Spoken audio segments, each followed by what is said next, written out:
الحمدللہ وحدہ والصلاة والسلام علی من لا نبی بعد۔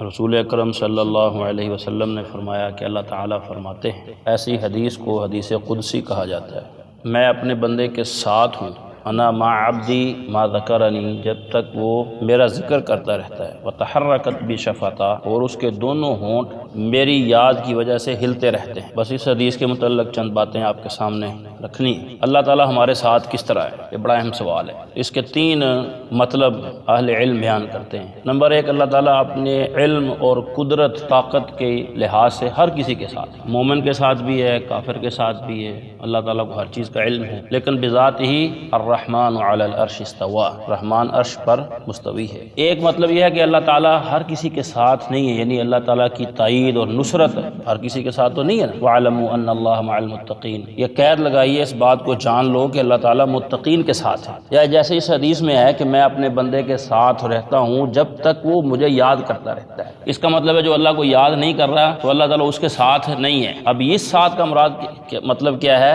کہ اللہ تعالیٰ کی نصرت، تائید، اس کی مدد وہ اس کے ساتھ نہیں ہے۔ جناب موسیٰ اور جناب ہارون علیہ السلام کو اللہ تعالیٰ نے جب کہا جاؤ فرعون کی طرف جاؤ، تو انہوں نے کہا اننا نخاف ان یفرط علینا او ان یطغى، ہم ڈرتے ہیں کہ ہمارے اوپر کوئی سرکشی نہ کرے یا ہمیں جو ہے وہ کوئی نقصان ہی نہ دے، زیادتی کرے ہمارے ساتھ۔ تو اللہ تعالیٰ نے فرمایا لا تخافا اننی معکما اسمع وارا، نہ ڈرو نا، میں تمہارے ساتھ ہوں۔ حالانکہ اللہ تعالیٰ تو اس سے پہلے بھی ساتھ ہی، یعنی اللہ رب العالمین کی جو نصرت ہے اور اس کی تائید اور اس کی مدد جو ہے یہ کچھ اعمال کے ساتھ مخصوص ہے۔ اس بات کو سمجھنے، تھوڑی باریک بات ہے، سمجھنے کی کوشش کریں۔ علاقے کے ساتھ خاص نہیں ہے، یہ نہیں کہ مدینے والوں کے ساتھ، مکے والوں کے ساتھ اللہ کی مدد ہے تو ونی کے تارہ والوں کے ساتھ نہیں ہوگی، ایسا نہیں ہے، یعنی کوئی جگہ خاص نہیں۔ اس طرح افراد بھی خاص نہیں ہیں کہ ابھی اگر صحابہ کی مدد اللہ نے کی ہے تو ہماری نہیں کرنی، یہ بھی نہیں۔ اللہ تعالیٰ کی مدد خاص ہے ایک معیار کے ساتھ اور اعمال کے ساتھ۔ اقبال نے کہا نا، علامہ اقبال نے، فضائے بدر پیدا کر فرشتے تیری نصرت کو،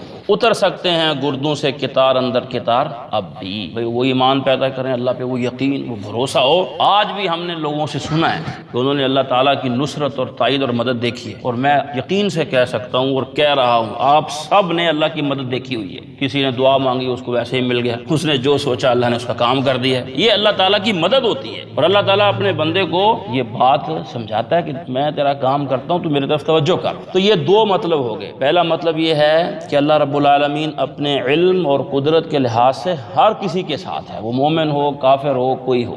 دوسرا اس کا مطلب یہ ہے کہ اللہ تعالیٰ کی جو نصرت اور تائید ہے وہ ہر کسی کے ساتھ نہیں ہے۔ تیسرا جو ہے اس کا مطلب یہ ہے کہ جس طرح کہ یہ ہے نا کہ اللہ تعالیٰ فرماتے ہیں کہ میں سنتا ہوں اور دیکھتا ہوں، تو یہ بھی اللہ تعالیٰ کی ایک صفت ہے کہ میں تمہارے ساتھ ہوں۔ اللہ تعالیٰ ہمارے ساتھ کیسے ہے، ایک سوال ہے، تو جیسے اس کی شان کے لائق ہے۔ کچھ لوگوں نے اللہ کے ہاتھ کا انکار کیا ہے، تبارک الذی بیدہ الملک، بابرکت ہے وہ ذات جس کے ہاتھ میں بادشاہی ہے۔ وہ ہاتھ ترجمہ نہیں کرتے، کہتے قبضہ قدرت۔ کیوں نہیں کرتے ترجمہ ہاتھ؟ کہتے ہیں اگر اللہ کا ہاتھ مان لیا تو ہمارا بھی ہاتھ ہے۔ اللہ تعالیٰ فرماتے ہیں یوم یکشف عن ساق، قیامت کے دن پنڈلی سے کپڑا ہٹایا جائے گا، ویدعون الی السجود فلا یستطیعون، کہ دنیا میں سجدے نہیں کرتے تھے نا تو وہ سجدہ کرنا چاہیں گے اس دن نا، کیونکہ سب کچھ جو دیکھ لیا اب کیا کریں گے، تو ان کی کمریں جو ہے وہ تختہ بن جائیں گی، کر نہیں سکیں گے، جھک نہیں سکیں گے۔ ادھر وہی کمر جھک سکے گی جو دنیا میں جھک رہی ہے، وہی ماتھا لگے گا زمین پہ جو آج لگ رہا ہے۔ تو اللہ کی پنڈلی ہے، اب کہتے نہیں اللہ کی پنڈلی نہیں ہے۔ صحیح بخاری وغیرہ میں حدیث موجود ہے۔ اللہ تعالیٰ قیامت کے دن یہ کہیں گے جہنم کو، یوم نقول لجہنم هل امتلأت وتقول هل من مزید،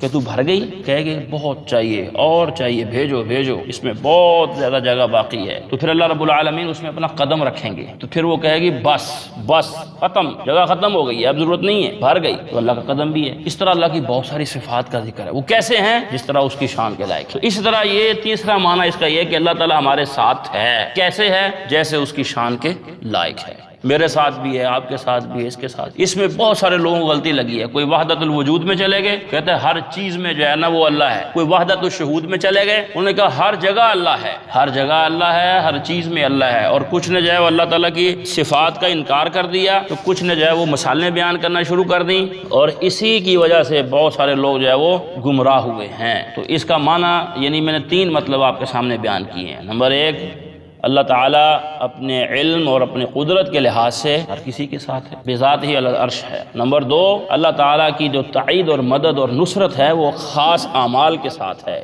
ہر کسی کے ساتھ نہیں ہے۔ یہاں پہ ایک اور باریک مسئلہ سمجھ لیں، بات چلیے میں سمجھا دوں۔ ایک ہے اللہ کی رضا اور ایک ہے اللہ کی چاہت، دو الگ الگ مطلب ہیں۔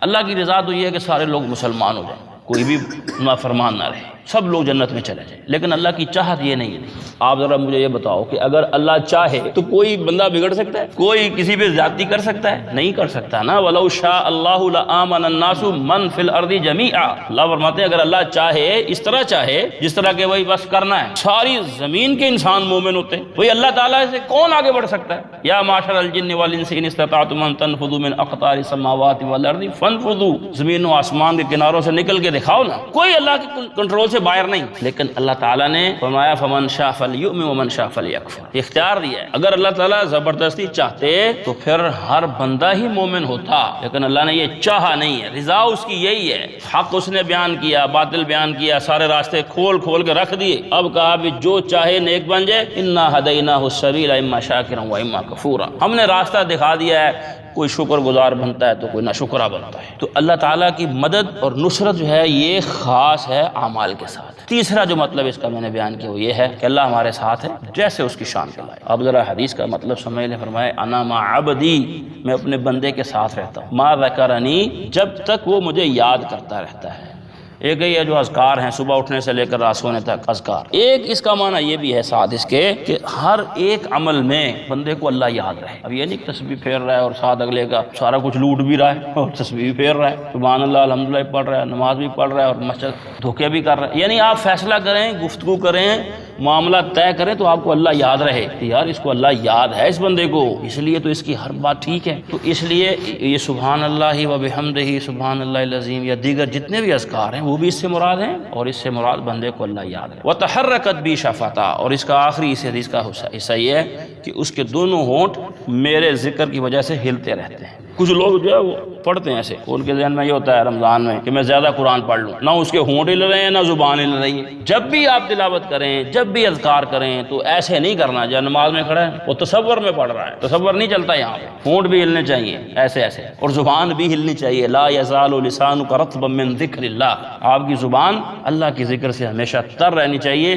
یہ آپ نے اس صحابی کو کہا تھا جس نے آگے یہ کہا کہ اسلام کے مسئلے بہت زیادہ ہو گئے ہیں، مجھے کوئی ایسا مسئلہ بتا دیں کہ میں اس کو مضبوطی سے پکڑ لوں۔ آپ نے فرمایا تمہاری زبان اللہ کے ذکر سے ہمیشہ تر رہنی چاہیے۔ تو یہ تلاوت اذکار اس کا ادب یہ ہے کہ جب بھی آپ تلاوت کریں تو ریڈنگ نہ کریں، کتابیں ریڈ ہوتی ہیں، قرآن تلاوت کے لیے، اور تلاوت کے اندر ہلنے چاہیے، پھر ہی آپ کو سمجھ آئے گی کہ میں صحیح پڑھ رہا ہوں یا غلط پڑھ رہا ہوں۔ کیونکہ جو بندے بولتے نہیں ہیں نا، جو گونگے ہوتے ہیں، گونگے اصل میں گونگے نہیں ہوتے، اصل میں وہ بہرے ہوتے ہیں۔ آپ کسی ڈاکٹر سے پوچھیں نا، ان کو سنتا نہیں ہے نا تو ان کو لفظ یاد ہی نہیں ہوتے، پھر وہ بول نہیں سکتے۔ اصل جو ہے وہ گونگے نہیں ہیں، بہرے ہوتے ہیں۔ تو اسی طرح جب ہمارے منہ سے اب نکل کر آواز کان میں پڑے گی نا تو پھر ہی سمجھ آئے گا کہ میں یہ لفظ صحیح ادا کر رہا ہوں یا غلط ادا کر رہا ہوں۔ آپ کو ایسے لوگ، ہم سب آپس میں ایسے ہی ہیں، ملیں گے نا کسی کو کہ قرآن سناؤ تو مشکل ہو جائے گی اس کے لیے تلاوت کرنا لوگوں کے سامنے، اس لیے کہ اس میں مشق نہیں ہوتی۔ تو اس لیے جب بھی قرآن مجید پڑھیں، جب بھی اذکار کریں تو زبان بھی ہلے اور ہونٹ بھی ہلنے چاہیے۔